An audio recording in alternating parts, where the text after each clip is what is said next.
Hello friends, কেমন আছো? আশা করবো তোমরা সবাই ভালো আছো। তোমাদের সাথে অনেক দিন কোনো গল্প বা আড্ডা বা যোগাযোগ করতে পারিনি, তার জন্য মন থেকে বলছি ক্ষমা করে দিও।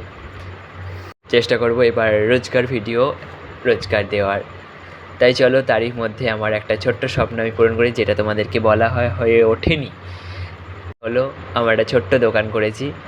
কেমন করে হয়েছে তোমরা কিন্তু অবশ্যই কমেন্ট বক্সে জানাবে। এই হচ্ছে আমার সেই ছোট্ট দোকান। খুলতে না খুলতে অলরেডি কিছু কাস্টমার এসে গেছে, চলো তাদের আগে মালটা দিয়ে দিই।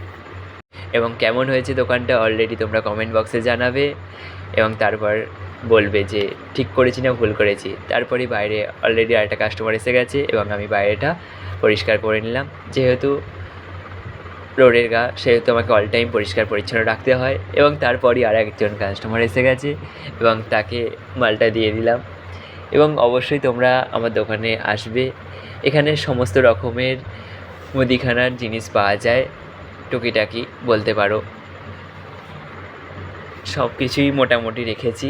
এবং তার পাশাপাশি আমি নিজে হাতে চপ তৈরি করতেও মোটামুটি শিখে গেছি, বাট খুব একটা হয়তো ভালো পারি না, কিন্তু তাও চেষ্টা করি। এই যে আমি চপ ভাজতে অলরেডি শুরু করে দিয়েছি এবং আমাকে আমার মা হেল্প করছিল, বাট আমি খুব একটা ভালো পারছি না কি জানি না, তোমরা কিন্তু অবশ্যই জানাবে।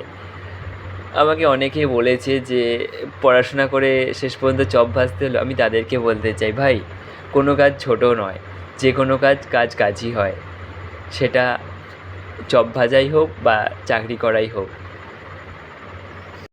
আমি হয়তো যদি তাদের কথা শুনতাম হয়তো পিছিয়ে যেতাম, বাট আমি পিছিয়ে যাইনি। আমি তাদেরকে পেছনে ফেলে নিজে এগিয়ে গেছি। আমি ঠিক করেছি না ভুল করেছি তোমরা কিন্তু অবশ্যই জানাবে। তোমাদের সাথে কথা বলতে বলতে দেখো আমি কতগুলো চপ ছেড়ে দিয়েছি, এবং কেমন হয়েছে চপগুলো অবশ্যই বলবে। এবং তোমাদেরকে আসার জন্য অনুরোধ রইল যে তোমরা অবশ্যই আমার দোকানে এসো এবং আমার হাতের তৈরি চপ তোমরা খেয়ে যেও, এবং কেমন হয়েছে অবশ্যই বলবে কিন্তু। আর আমার দোকানে অবশ্যই কিন্তু আসবে। চলো, অলরেডি বাইরে কিছু কাস্টমার এসে গেছে, তাদেরকে আমি মাল দিই। এবং ভিডিওটা কেমন হলো অবশ্যই কমেন্টে জানাবে।